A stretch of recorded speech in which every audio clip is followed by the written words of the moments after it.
when you talk about human and AI. So what's, let's say, the most exciting case of human plus AI? The idea of full autonomy is an idea. Idea of autonomy is a little dependent on how you wish to define. There is no boundary there. We always look at left to right. We look at requirements, we build to requirements, build the specs, test it out, launch it. A lot of our mature conversations are today beginning on the right side. Complete reimagination of business and the value chain as compared to the past where we would start with requirement. So when you do this inversion of the pyramid, then it's a whole new game.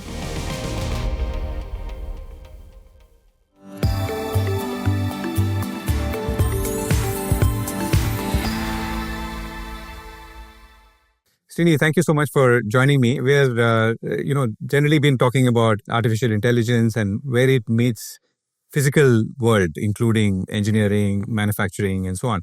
So let me put that broad question to you. From your vantage point, as working in someone in the Internet of Things and digital engineering, where are the intersection points and how is it playing out right now? Thank you for having me on your session.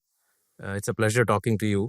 The question is quite apt. I'm quite excited to actually respond to it for a very specific reason. The autonomy dimension of it actually probably answers your question. Yeah. Because autonomy is a confluence of the physical world and AI. And what we have been observing is the infusion of AI into the real world primarily is happening in two ways. One is the IT way, which is the process side of things, right? So you do things faster, you do more accurately, you do it with better quality, precision. And the second is the AI becomes a part of the product itself.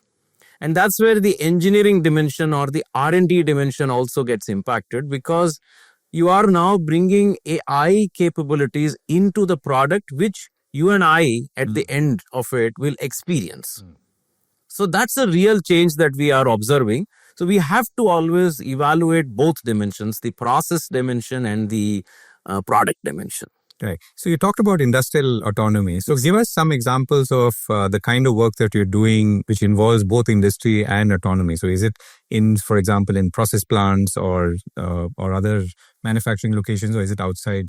The whole idea behind when we observe different industries, ranging from the well-known manufacturing-centric industry value chains, as you would call it, to service-oriented industries are actually undergoing that significant shift. Like warehouses, for example. You can have warehouses, you could have logistics, you could have, let's say, your utility towers, both for telecom as well as power. So all of these, in many ways, are getting impacted, and I'll give you how and why part of it. So what we've done essentially is crafted the entire thought process around four value chains. One is the core engineering centric value chain, where the value gets created through the engineering process. There are manufacturing centric value chains that would include, say, consumer products also, or pharma, where a lot of value is getting through during the manufacturing process. There are asset-centric, like utilities, communication and media, energy resources, right? We're very asset-centric, very heavy on assets. And then there are service-oriented industries like retail or transportation, hospitality. Each one of them has an AI impact. So leveraging, if you would have seen what we have launched as our thinking, our thought process of what we call as the human plus AI model, where the human and the artificial intelligence coexist. The degree to which it coexists is something that you define, right? Based on your industry or your company's current position, right? And what is the investment you want to make that leap of faith. That's where we are seeing this convergence really happen. So the convergence, again, could be in the engineered product, or it could be a plant, or it could be in the way the service is rendered. All of these can have shades of autonomy built into it. So, if you were to give us a couple more examples when you talk about human and AI, so what's, let's say, the most exciting case of human plus AI, or the progressive case of human plus AI in terms of technology application, and what's, let's say, an early stage, and which could be, of course, graduating? I think it's the most obvious, right? Even our concept, we took a lot of inspiration from the way auto industry has evolved. We've seen the evolution from the way we drive cars even today to levels of automation, and we are talking of autonomous cars. Yeah. I think it's important for me to point out that the idea of autonomy is a little dependent on how you wish to define. There is no boundary there. Okay. But the rest of it can be defined. So auto obviously is much more mature, having put in years of research and engineering effort into the business. They have reached a stage where we all know that there are cars which are running. Of course, the environment also has to get ready, the V2X as we call it. So therefore, it is taking time. I think the next big level would come in plants, right? We've seen the whole idea of lights out manufacturing become very popular, especially during COVID, when you needed products to be made, but you didn't have enough people in the plants. The third, which is the emerging part, would be energy. And why energy is important is today we are also talking about aspects of green energy, sustainability. So how do you deal with the mix of what is the right portfolio balance that you need to maintain in order to trade off between carbon and cost is something that is also best done with autonomy, right? You can't really be doing toggle switch based models there. So each industry is in its phase of evolution. I'm sure you would have also read to the other extreme, which is retail self-checkout stores, right? Which is another form, right? So I've given you examples of all the four chains, and that's the reason why we classified along those four chains. Right. And as you do this, what are some of the issues that one comes up or one faces with, including on the regulation, governance, and the sense that basically you cannot hand over all control to machines. And even if you do, then there has to be some governing mechanism. Absolutely. See, if you look at it, that's the reason I paraphrased last time that the idea of full autonomy is an idea, right? There is nothing like this is really truly fully autonomous. Yes, let's say in movies we do watch all cars driving on their own, but there would be an element which orchestrates this whole process. So that orchestration will always remain. And therefore, when you look at what is the real requirement, what is either a challenge or what is the expectation, I think it is about the confluence of data. See, here you're dealing with multiple types and formats of data. One is the way the product is engineered. By its own definition, how it behaves is an engineering data set that is actually residing. The second is the environmental data, the real-time data. Therefore, you have perception-related topics, you have weather-related topics. There's so many uncertainties that are associated with it. You're also talking of, let's say, if you're talking of a plant, what we call as the OT data, the operational technology, whether it's a control system or any of those aspects, all of these will need to be in sync. Then only you can have a truly autonomous operation. It is easy as well as challenging because what all dimensions do actually come together in real life is very, very different from what we imagine on paper. So a lab project is very different from a real world project. So that's where I think the real effort has to go in. Right. And, when we talk about AI, and since you now connected it with industrial autonomy, it somehow goes together because it's assumed that if there is autonomous behavior by either some kind of robot or car, then there is AI which is driving it. Absolutely. What is the what is the sort of on the demand side? What are people asking you to do? Are they? At one level there's fear of what AI will do. At this, from what I can see here, this is really a necessity rather than something to fear. Otherwise, how do you make systems autonomous? Correct. So, how is that evolving from your vantage point as you speak to your clients and what they are asking for? Clients, if you look at it, are actually evaluating something very significant.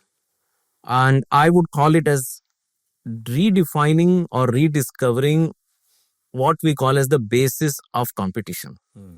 So if the basis of competition yesterday was around how you define your process, material science, many other things, today potentially that basis of competition is shifting to how intelligent your processes, systems and products are.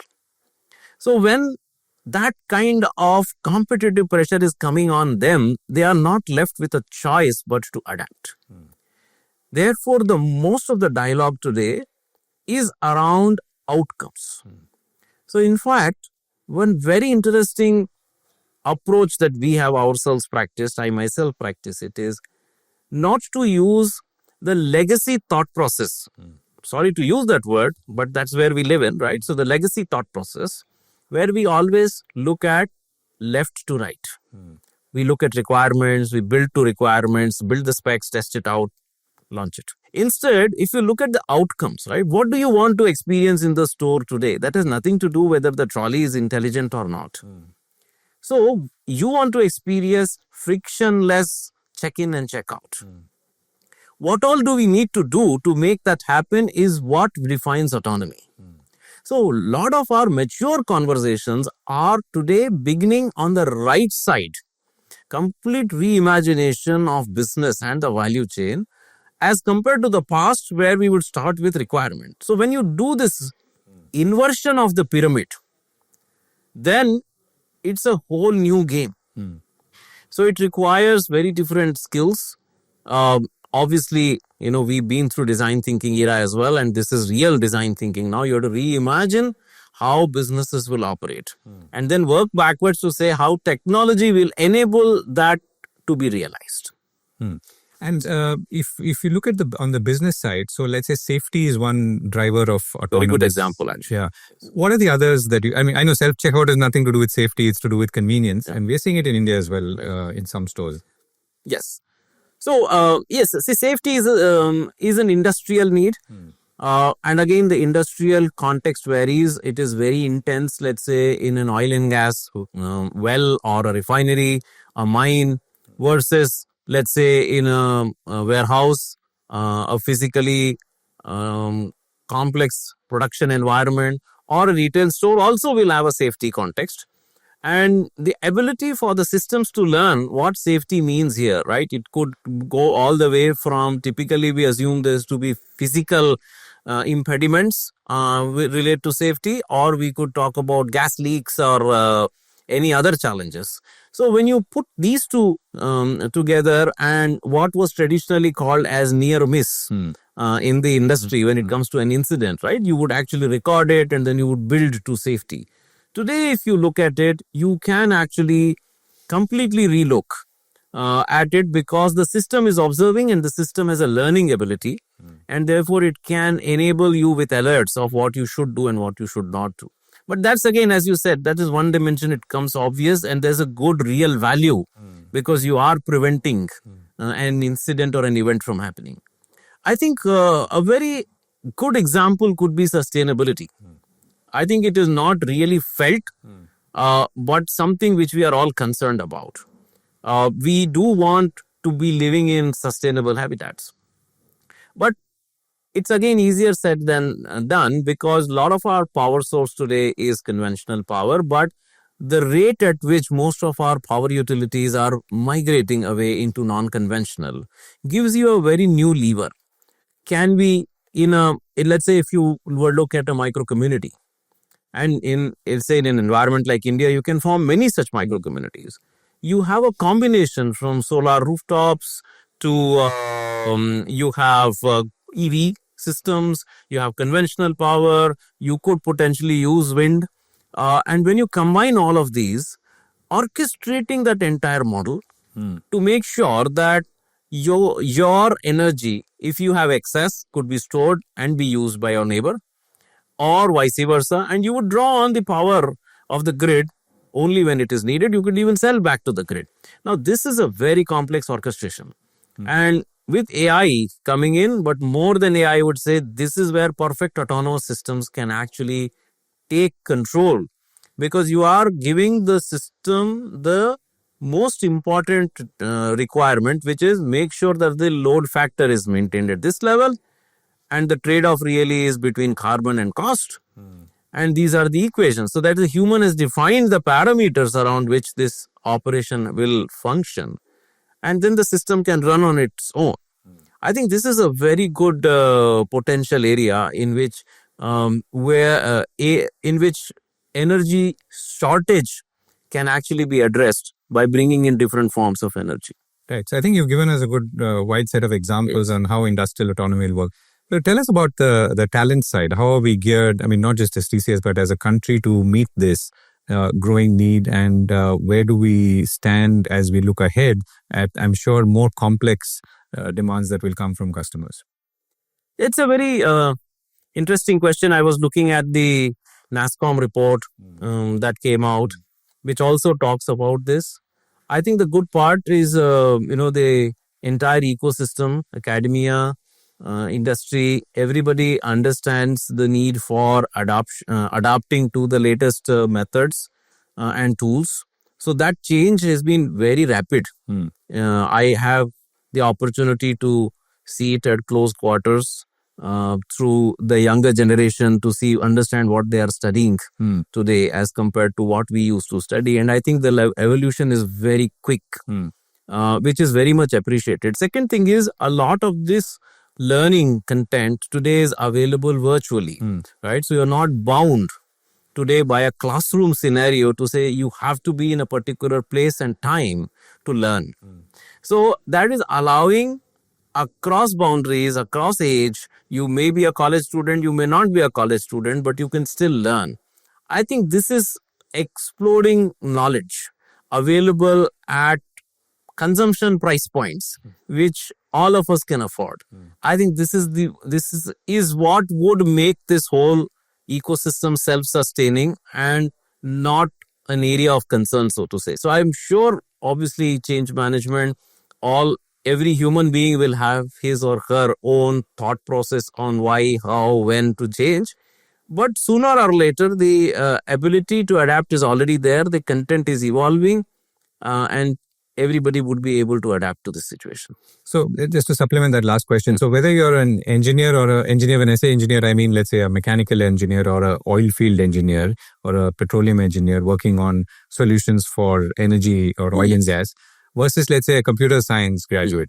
So you're saying both can converge to the same kind of function as things stand, or specialization still matters? Specialization still matters. In fact, the way I would put it is, sometimes I use this term combinatorial, right? So it's a combinatorial science. You need to know your domain, okay? Which means that if you are working, let's say, on designing roads, I'm just taking an extreme example, and you're into bridge construction, so the whole formula of bending moment still remains relevant. Okay, except that you don't need to memorize it anymore. There are enough prompts that are available to understand, how the shear force would be, or how the stress and strain would be calculated, and what should be the span and rod, which we as students would spend a lot of time studying in our days. So I think the specialization still matters, but augmenting it with a lot more of technology, intelligence, I would call it. I wouldn't even call it technology. It is intelligence, which is actually allowing you to multiply the productivity and output that you could have produced in the same amount of time. Right. That's a good note to end on. Srini, thank you so much for joining me. It's a pleasure. Thank you so much.